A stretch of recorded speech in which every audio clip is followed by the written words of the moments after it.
പെട്ടെന്ന് എത്താൻ വേണ്ടി ഷോർട്ട് കട്ട് എടുത്ത് പോകുന്നവർ ഒന്ന് സൂക്ഷിക്കണം. 5 സ്കൂൾ കുട്ടികൾ ചേർന്ന് ഒരു ട്രിപ്പ് പോവുകയാണ്. പോകുന്ന വഴി മുഴുവൻ തടസ്സം. അത് കാരണം അവരൊരു ഷോർട്ട് കട്ട് എടുത്താണ് പോകുന്നത്. അവർ അവസാനം ചെന്നപ്പെടുന്നത് ഒരു ടണലിനകത്ത്. ആ ടണലിനുള്ളിൽ മനുഷ്യനെ കൊന്നു തിന്നുന്ന ഒരു ജീവിയും. ഈ ജീവിയുടെ കയ്യിൽ നിന്ന് ആ കുട്ടികൾ രക്ഷപ്പെടുമോ ഇല്ലയോ എന്നീ കഥകൾ പറയുന്ന 2020 എലിസിയോ ലിഗോരി സംവിധാനത്തിൽ പുറത്തിറങ്ങിയ ഒരു ഇറ്റാലിയൻ ഹൊറർ ത്രില്ലർ ചിത്രമാണ് ഷോർട്ട് കട്ട്. ഇനി കൂടുതൽ വലിച്ചു കിട്ടാതെ നമുക്ക് നേരെ മൂവിയിലേക്ക് കിടക്കാം. ചിത്രത്തിന്റെ തുടക്കത്തിൽ വിശാലമായി കിടക്കുന്ന ഒരു കാടിന്റെ നടുവിലൂടെ ഒരു ചെറിയ പയ്യൻ എന്തിനെയോ കണ്ട് പേടിച്ചോടുന്നതാണ് നമ്മളെ കാണിക്കുന്നത്. അവന്റെ മുഖത്ത് ആ ഒരു പേടി കാണാനും നമുക്ക് സാധിക്കും. അവൻ എന്തിനെയോ പേടിച്ചാണ് ഓടി ആ കാടിനുള്ളിലേക്ക് കയറിയത്. ആ സീൻ അങ്ങനെ തന്നെ കട്ട് ചെയ്താൽ കാടിനുള്ളിലൂടെ പോകുന്ന ഒരു ബസ്സാണ് പിന്നെ നമ്മളെ കാണിക്കുന്നത്. അതിനകത്ത് 5 കുട്ടികൾ ഇരിപ്പുണ്ട്. അവരുടെ ഫാമിലി ഡ്രൈവറായ ജോസഫിന്റെ കൂടെ അവരൊരു ട്രിപ്പിന് വേണ്ടിയാണ് ഇപ്പൊ ഇങ്ങോട്ട് വന്നത്. അദ്ദേഹവും വളരെ സൗമ്യമായ ഒരു മനുഷ്യനായിരുന്നു. വളരെ സ്നേഹത്തോടെ ഇവർക്ക് എല്ലാ കാര്യങ്ങൾക്കും കൂടെ നിൽക്കുന്ന ഒരാള്. ഇതേ സമയമാണ് ഇവരുടെ വണ്ടിക്കുള്ളിലെ റേഡിയോയ്ക്കകത്ത് ലൂണാർ എക്ലിപ്സിനെ പറ്റിയുള്ള ന്യൂസ് വരുന്നത്. ജോസഫിനാണേല് ലൂണാർ എക്ലിപ്സ് കാണാൻ വളരെയധികം ആകാംക്ഷ ഉണ്ടായിരുന്നു. അന്ന് രാത്രിയായിരുന്നു ഈ ലൂണാർ എക്ലിപ്സ് ഉണ്ടായിരുന്നത്. പക്ഷെ ലൂണാർ എക്ലിപ്സിനോടൊന്നും ഈ കുട്ടികൾക്ക് വലിയ താല്പര്യം ഉണ്ടായിരുന്നില്ല. അദ്ദേഹം ഇങ്ങനെയൊക്കെ പറയുമെങ്കിലും അവരത് വലിയ കാര്യമൊക്കെ എടുക്കില്ല. കാരണം അവർക്ക് പാർട്ടി, എൻജോയ്, ട്രിപ്പ് ഇതെല്ലാം ഇഷ്ടം. അങ്ങനെ അവരുടെ വണ്ടി മുൻപോട്ട് പോയിക്കൊണ്ടേയിരിക്കുകയാണ്. അവരുടെ വണ്ടി പോകുന്നത് ഒരു കാടിനുള്ളിലേക്കാണ്. അങ്ങനെ അവർ കുറച്ച് ദൂരം എത്തുമ്പോഴേക്കും റോഡിന് മുന്നിൽ കുറേയധികം മരങ്ങൾ മുറിഞ്ഞു കിടക്കുകയാണ്. ആ മരങ്ങളുടെ തൊട്ട് സൈഡിലായിട്ട് ഒരു ക്രെയിനും ഉണ്ട്. ആ ക്രെയിൻ അവിടെ കിടക്കാൻ തുടങ്ങിയിട്ട് കുറച്ച് ദിവസങ്ങളായതുപോലെയായിരുന്നു ഉണ്ടായിരുന്നത്. അതായത് ആളുകൾ ഈ മരങ്ങളൊക്കെ എടുത്ത് മാറ്റാൻ വന്നിട്ടുണ്ടായിരുന്നു. പക്ഷെ അവര് അവിടെ നിന്ന് പോയെന്നാണ് അർത്ഥം. റോഡ് ബ്ലോക്ക് ആയിട്ട് മരങ്ങൾ മുറിഞ്ഞു കിടക്കുന്നത് കൊണ്ട് അവർക്ക് ആ ബസ് ഉപയോഗിച്ച് മുൻപോട്ട് പോകാൻ കഴിയില്ല. അതേ സമയമാണ് മറ്റൊരു റൂട്ട് കാണുന്നത്. ഈ റൂട്ട് ഉപയോഗിച്ച് ഷോർട്ട് കട്ട് എടുക്കാമെന്ന് അവർ കരുതും. അങ്ങനെ ആ ബസ്സും എടുത്തുകൊണ്ട് അവർ ഷോർട്ട് കട്ട് വഴി പോകും. ബസ് ആ റൂട്ടിലൂടെ കയറി പോകുന്ന അതേ സമയമാണ് കാടിനുള്ളില് മരങ്ങളുടെ ഇടയിൽ ഒരു മനുഷ്യ കൈ കിടക്കുന്നത് നമ്മളെ കാണിക്കുന്നത്. അവർ ആ കാടിനുള്ളിലേക്ക് പോകും തോറും അവിടുത്തെ കാലാവസ്ഥ മാറിക്കൊണ്ടേയിരുന്നു. അതായത് ഇപ്പൊ ഒരു മഴക്കാലവും മഞ്ഞൊക്കെ ഉള്ളതുപോലെയായിരുന്നു അതിനകം ഉണ്ടായിരുന്നത്. അവര് മറ്റേതോ ഒരു സ്ഥലത്ത് വന്നതുപോലെ. മാത്രമല്ല വഴിയിലേക്ക് മൃഗങ്ങളുടെ അസ്ഥികൂടങ്ങളും അവർക്ക് കാണാൻ കഴിയും. ഇങ്ങനെ മുൻപോട്ട് പോയിക്കൊണ്ടിരിക്കുമ്പോഴാണ് വീണ്ടും വണ്ടിയുടെ മുൻപിലായിട്ട് ഒരു മൃഗം ചത്തു കിടക്കുന്നത് അവർ കാണുന്നത്. ജോസഫ് അതിനെ എടുത്ത് മാറ്റിക്കൊണ്ടിരിക്കുമ്പോൾ അവിടേക്ക് പെഡ്രോ എന്ന് പറയുന്ന ഒരു സൈക്കോ സീരിയൽ കില്ലർ വരും. അയാള് ഗൺ പോയിന്റിൽ നമ്മുടെ ജോസഫിനെ നിർത്തും. എന്നിട്ട് ഭീഷണിപ്പെടുത്തും. അതായത് ഇങ്ങനെ കുറെ നാള് ജയിലിലായിരുന്നു. പെഡ്രോയുടെ മെയിൻ ആളുകൾ എന്ന് പറയുന്നത് കുട്ടികളാണ്. കുട്ടികളെ തട്ടിക്കൊണ്ടു പോകുക, അവരെ കൊല്ലുക എന്നതല്ല. അങ്ങനെ ഇയാളെ ജയിലിലാക്കിയതാണ്. പക്ഷെ ഇപ്പൊ കുറച്ച് ദിവസങ്ങളായിട്ട് ഇയാള് പുറത്തിറങ്ങി നേരെ വന്ന് പെട്ടതും ഈ ഒരു കാട്ടില്. അതിനാൽ തന്നെ ഇയാൾക്ക് എത്രയും പെട്ടെന്ന് ഈ കാട്ടിൽ നിന്ന് പുറത്തേക്ക് പോകണം. ജോസഫിനെ ഭീഷണിപ്പെടുത്തിയിട്ടാണ് ഇയാൾ ഇപ്പൊ പുറത്തേക്ക് പോകാൻ പോകുന്നത്. തന്നെ പുറത്തു പോകാൻ സഹായിച്ചില്ലെങ്കിൽ ഈ കുട്ടികളെ കൊല്ലുമെന്ന് ഭീഷണിപ്പെടുത്തിയിട്ടാണ് ജോസഫിനെ ഇപ്പൊ വലയിലാക്കിയിരിക്കുന്നത്. ജോസഫിനും വേറെ വഴിയൊന്നുമില്ല. ഇയാള് പറയുന്നത് കേട്ടേ പറ്റൂ. അങ്ങനെ അവര് കുറെ ദൂരം യാത്ര ചെയ്ത് ഒരു ടണലിലേക്കാണ് വരുന്നത്. ആ ടണലിന്റെ തൊട്ടു വെളിയിലായിട്ട് എഴുതിയിട്ടുണ്ട് ഇത് മിലിറ്ററി ആളുകൾക്ക് മാത്രം പ്രവേശിക്കാനുള്ള സ്ഥലമാണെന്ന്. പക്ഷെ അത് അവർ വായിക്കാതെയാണ് അതിനുള്ളിലേക്ക് കയറിയത്. ഈ ടണലിനുള്ളിൽ കയറിയിട്ടും അത് തീരുന്നില്ല. അതിന് വീണ്ടും ദൂരമുള്ളതുപോലെ അവർക്ക് തോന്നും. ഒരു പോയിന്റിൽ എത്തുമ്പോൾ ആ ടണലിനുള്ളിൽ വെച്ച് ഇവരുടെ വണ്ടി ബ്രേക്ക് ഡൗൺ ആകും. പെട്രോ ജോസഫിന്റെ അടുത്ത് നീ വെളിയിറങ്ങിപ്പോയി വണ്ടിക്ക് എന്ത് പറ്റിയെന്ന് നോക്കാൻ പറയും. അങ്ങനെ ജോസഫ് വെളിയിലേക്ക് ഇറങ്ങി വന്ന് എന്താണെന്ന് നോക്കും. ഇതേ സമയം പെഡ്രോ ഒരു കൊച്ചിനെ ഭീഷണിപ്പെടുത്തിക്കൊണ്ടാണ് ഇതെല്ലാം ജോസഫിനെ കൊണ്ട് ചെയ്യിപ്പിക്കുന്നത്. ഇങ്ങനെ ഇവര് വണ്ടിക്ക് എന്ത് പറ്റിയെന്ന് നോക്കിക്കൊണ്ടിരിക്കുന്ന സമയത്താണ് വണ്ടിയുടെ ഹെഡ്ലൈറ്റിൽ നിന്ന് വരുന്ന വെട്ടത്തില് അങ്ങ് ദൂരെയായി ആ ടണലിനുള്ളില് മനുഷ്യനെ പോലെ ഇരിക്കുന്ന ഒരു സാധനം മാറി മറിയുന്നത് അവര് കാണുന്നത്. അതെന്താണെന്ന് അവർക്ക് ക്ലിയർ ആയിട്ട് കാണില്ല. കാരണം അത് അത്രയും ദൂരത്തായിരുന്നു നിന്നത്. പെഡ്രോ വീണ്ടും ആ കൊച്ചിനെ കയ്യിൽ വെച്ചുകൊണ്ട് നീ അതെന്താണെന്ന് പോയി നോക്കാൻ ജോസഫിനോട് പറയും. ജോസഫിനും ആ കുട്ടിയുടെ ജീവനല്ലേ വലുത്. അതുകൊണ്ട് അതെന്താണെന്ന് പോയി നോക്കും. ജോസഫ് അതെന്താണെന്ന് പോയി നോക്കാൻ ഇങ്ങനെ പോകുന്ന അതേ സമയം തന്നെയാണ് അവിടെ ഉണ്ടായിരുന്ന എല്ലാ ലൈറ്റ്സും പോകുന്നത്. അതായത് ആ ടണലിലുള്ള എല്ലാ ലൈറ്റ്സും പോകും. അങ്ങനെ ജോസഫ് അതിൻ്റെ അടുത്തേക്ക് എത്തുമ്പോൾ അതൊരു വലിയ ഭീമാകാരമായ ഭയാനകമായിട്ടുള്ള ഒരു ജീവിയായിരുന്നു. അതിനെ കണ്ട മൃഗത്തിനെ പോലും എന്നാൽ മനുഷ്യനെ പോലും തോന്നിപ്പിക്കുന്ന രീതിയിൽ ഒരു ജീവി. ആ ജീവി ജോസഫിനെ മൃഗീയമായി കൊല്ലും. അയാളുടെ അലർച്ച ആ ഒരു ടണലിനകത്ത് മുഴുവൻ കേൾക്കുന്നുണ്ടായിരുന്നു. കുട്ടികളെല്ലാം ഇത് കേട്ട് ഭയന്നിരിക്കുകയാണ്. പെട്രോയ്ക്കാണെങ്കിൽ ഇപ്പോഴേ മരിക്കണ്ട, അയാൾക്ക് എങ്ങനെയെങ്കിലും വെളിയിലേക്ക് പോയാൽ മതി. പക്ഷെ വണ്ടിയുടെ താക്കോല് ജോസഫിന്റെ കയ്യിലായി പോയി. എന്നാൽ ജോസഫ് ഇപ്പൊ പുറത്തുവാണല്ലോ. പെട്രോയ്ക്ക് വെളിയിൽ പോകാൻ വയ്യ. കാരണം എങ്ങാനോ ആ ജീവി തന്നെ കൊന്നാലോ എന്ന് പേടിച്ച് കാണാം. അതുകൊണ്ട് അവിടെ ഇരുന്നൊരു തടിയൻ ചെക്കനെ പുറത്തേക്ക് പറഞ്ഞുവിടാൻ നോക്കും. പക്ഷെ ആ ചെക്കൻ പോകില്ല. കാരണം അവന് നല്ല പേടിയാണ്. അവസാനം ബസ് എന്ന് പറയുന്ന ഒരു പെൺകുട്ടിയെ അയാൾ വെളിയിലേക്ക് പറഞ്ഞയക്കും. അവളാണെങ്കിൽ കയ്യിലൊരു ടോർച്ചും എടുത്തുകൊണ്ട് ജോസഫിന്റെ അടുത്തേക്ക് പോകും. ജോസഫിന്റെ ബോഡി കണ്ട് അവൾക്ക് സഹിക്കാൻ പറ്റുന്നുണ്ടായിരുന്നില്ല, കാരണം അത്രത്തോളം ക്രൂരമായിട്ടായിരുന്നു അതുണ്ടായിരുന്നത്. ഇതേ സമയം ആ ജീവി വീണ്ടും വരുന്ന ശബ്ദം അവൾ കേൾക്കും. ശബ്ദം വരുന്ന ഭാഗത്തേക്ക് ടോർച്ച് അടിച്ചു നോക്കുമ്പോൾ ഈ ജീവി വെട്ടം കണ്ട് പേടിച്ച് മാറി മാറി പോകും. കാരണം ഈ ജീവിക്ക് വെട്ടം പേടിയാണ്. ആ സമയം തക്കമാക്കി എടുത്തുകൊണ്ട് അവള് തിരികെ വണ്ടിക്കുള്ളിലേക്ക് തന്നെ ഓടിപ്പോയി കയറും. അവൾക്ക് താക്കോൽ എടുക്കാനും കഴിഞ്ഞില്ല.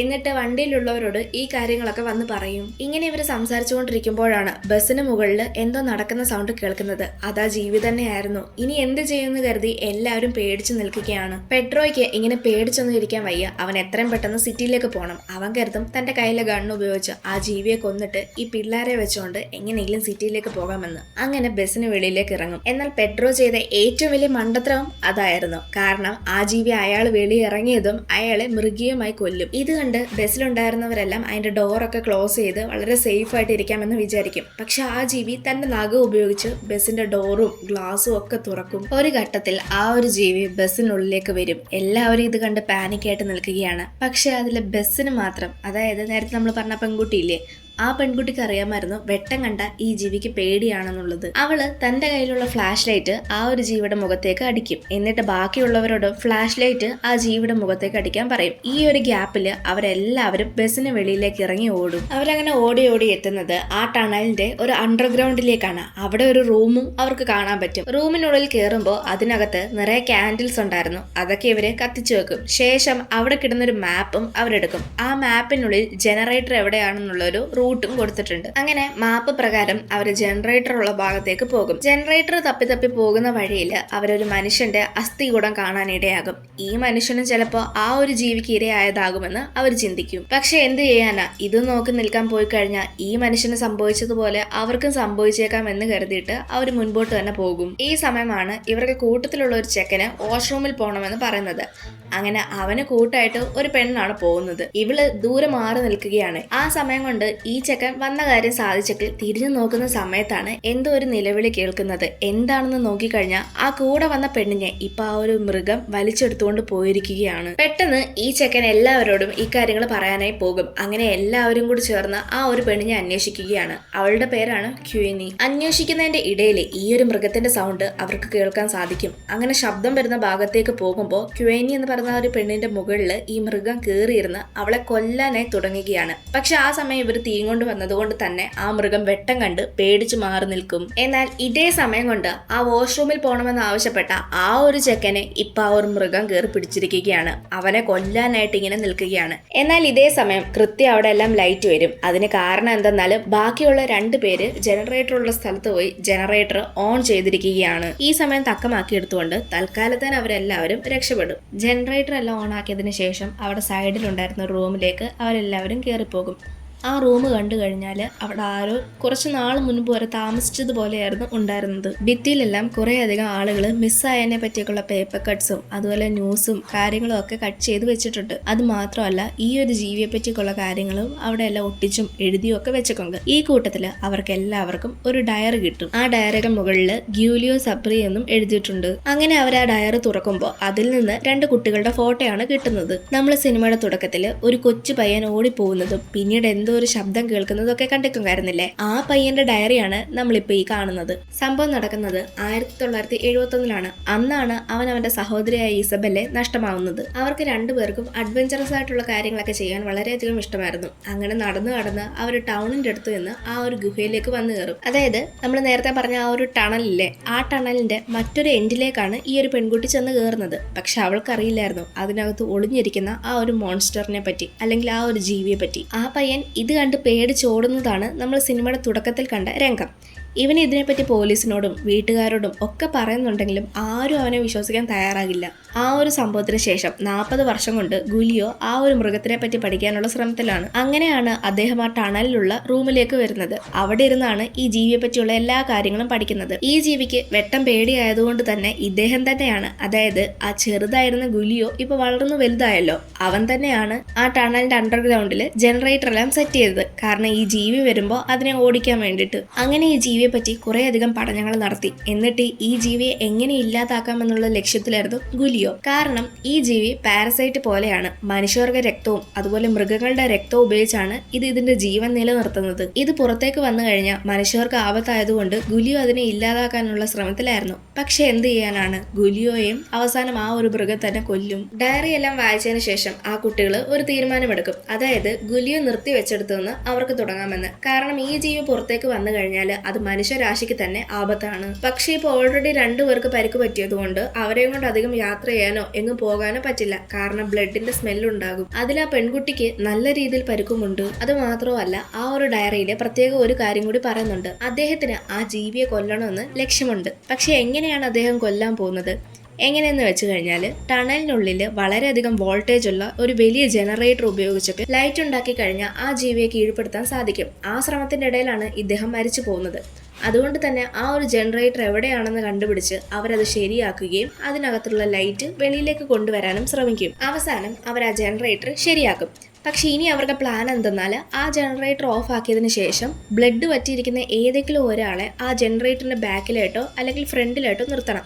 ബ്ലഡിന്റെ സ്മെല്ല് കാരണം ഈ ജീവി ജനറേറ്ററിന്റെ, അതായത് ആ ഒരു വെട്ടത്തിന്റെ തൊട്ട് മുൻപിൽ വന്ന് നിൽക്കുന്ന അതേ സമയം തന്നെ ജനറേറ്റർ ഓൺ ആക്കണം. വെട്ടം കാരണം ആ ജീവിക്ക് കണ്ണ് കാണാൻ പറ്റില്ല. ഈ സമയം അവസരമാക്കി എടുത്തുകൊണ്ട് അതിനെ കൊല്ലാമെന്നാണ് ഇവര് പ്ലാൻ ചെയ്തിരിക്കുന്നത്. നേരത്തെ മുറിവ് പറ്റിയ ആ ഒരു പയ്യനാണ് അതിന്റെ മുന്നിൽ വന്ന് നിൽക്കുന്നത്. പക്ഷെ ആ ഒരു കറക്റ്റ് സമയമായപ്പോൾ ജനറേറ്റർ ഓൺ ആക്കുന്ന ആ ഒരു ഹാൻഡിൽ അവർക്ക് പൊക്കാൻ സാധിക്കുന്നുണ്ടായിരുന്നില്ല. പണി പാളുമെന്ന് തോന്നിയപ്പോൾ കൂട്ടത്തിൽ ഒരാൾ വന്ന് ആ ഒരു ജീവിയുടെ ശ്രദ്ധ മാറ്റും. ഈ സമയം കൊണ്ട് പെട്ടെന്ന് ജനറേറ്റർ ഓൺ ആക്കുകയും ചെയ്യും. ജനറേറ്റർ ഓൺ ആക്കി കഴിഞ്ഞപ്പോൾ ആ ജീവിക്ക് കണ്ണ് കാണാൻ സാധിക്കുന്നില്ല. മാത്രമല്ല അതിന്റെ അവസ്ഥ വളരെയധികം മോശമാകും. അതിനൊന്നും ചെയ്യാൻ പറ്റാതെ മാറിയിരിക്കുകയാണ്. ഈ സമയം കൊണ്ട് കൂട്ടത്തിലെ 2 പേര് വെളിയിലേക്ക് മാപ്പ് നോക്കി ഓടിപ്പോവുകയാണ്, അതായത് ആ ടണലിന്റെ വെളിയിലേക്ക്. പക്ഷെ ഇതേ സമയം ആ ഒരു ജീവി ഇവരെ പിന്തുടർന്ന് വരുന്നുണ്ടായിരുന്നു. സമയം രാവിലെ ആയിരിക്കുന്നു. പുറത്ത് നല്ല വെളിച്ചമുണ്ട്. അതുകൊണ്ട് എന്തായാലും ആ ജീവിക്ക് പുറത്തേക്ക് ഇറങ്ങാൻ സാധിക്കില്ല. ആ ജീവിയാണേൽ ഇവർക്ക് തൊട്ടു പുറകിലും അതിന്റെയും പുറകിലായിട്ട് ബാക്കിയുള്ള 3 പേര് കയ്യിൽ തീപ്പന്തവുമായിട്ട് വരുന്നുണ്ട്. ഇപ്പൊ ആ ജീവി ആകെ മൊത്തത്തിൽ പെട്ടിരിക്കുകയാണ്. അതായത് ശരിക്കും പറഞ്ഞാൽ ഇത് അവർക്ക് ഒരു പ്ലാൻ ആയിരുന്നു. ആ ജീവിക്ക് ഇപ്പൊ മുൻപോട്ട് പോകാനും പറ്റില്ല, പുറമോട്ട് പോകാനും പറ്റില്ല. കാരണം മുൻപോട്ട് പോയാൽ സൂര്യപ്രകാശത്തിന്റെ വെളിച്ചം, പുറമോട്ട് പോയാൽ തീപ്പന്തത്തിന്റെ വെളിച്ചം. അങ്ങനെ അവസാനം അവർ ആ തീപ്പന്തം ഉപയോഗിച്ച് അതിന്റെ ദേഹത്ത് തീ കത്തിക്കും. അങ്ങനെ ആ ഒരു ജീവി അവിടെ കിടന്ന് മരിക്കുന്നതാണ് കാണിക്കുന്നത്. പരിക്ക് പറ്റിയവരെ ചികിത്സയ്ക്ക് കയറ്റിക്കും. ബാക്കിയുള്ളവര് ഈ കാര്യങ്ങളെ പറ്റി പേരൻസിനോടും പറയും. ആദ്യമൊന്നും ഇവരാരും ഒന്നും വിശ്വസിക്കില്ല. പിന്നീട് പോലീസ് വന്ന് ആ ഒരു ടണലിലേക്ക് കയറി നോക്കുമ്പോഴാണ് ആ ഒരു ടണലിനകത്ത് നിന്ന് ഏതോ ഒരു മൃഗത്തിന്റെ ശബ്ദം അയാൾ കേൾക്കുന്നത്. അതേ സമയം തന്നെ അയാളുടെ കയ്യിലുണ്ടായിരുന്ന ടോർച്ചും ഓഫ് ആകും. പിന്നീട് ഇരുട്ടത്ത് ആ ഒരു പോലീസ് ഓഫീസറിന്റെ നിലവിളി ശബ്ദം മാത്രമേ കേൾക്കാൻ സാധിക്കൂ. അതിന്റെ അർത്ഥം ആ ടണലിലുണ്ടായിരുന്ന ജീവി ഒന്നുകിൽ മരിച്ചിട്ടില്ല, അതല്ലെങ്കിൽ ആ ജീവിയെ പോലെ ഇനിയും വേറെ ജീവി ഉണ്ടെന്നാണ്. ആ സീൻ അങ്ങനെ കാണിച്ചുകൊണ്ടാണ് ഷോർട്ട് കട്ട് എന്ന് പറയുന്ന ഈ ഒരു മൂവി തീരുന്നത്. അവസാനം ആ പോലീസ് ഓഫീസറിന് എന്തായിരിക്കും പറ്റിയിട്ടുണ്ടാകുക എന്ന് നിങ്ങൾക്ക് എന്താ തോന്നുന്നത് എന്ന് കമന്റ് വഴി തീർച്ചയായിട്ടും അറിയിക്കുക. പിന്നെ മൂവിയെ പറ്റി എന്തെങ്കിലും സംശയങ്ങളോ അഭിപ്രായങ്ങളോ ഉണ്ടെങ്കിൽ അതും കമന്റായി രേഖപ്പെടുത്തുക. ഇനി മറ്റൊരു വീഡിയോ ആയിട്ട് നമുക്ക് വീണ്ടും കാണാം.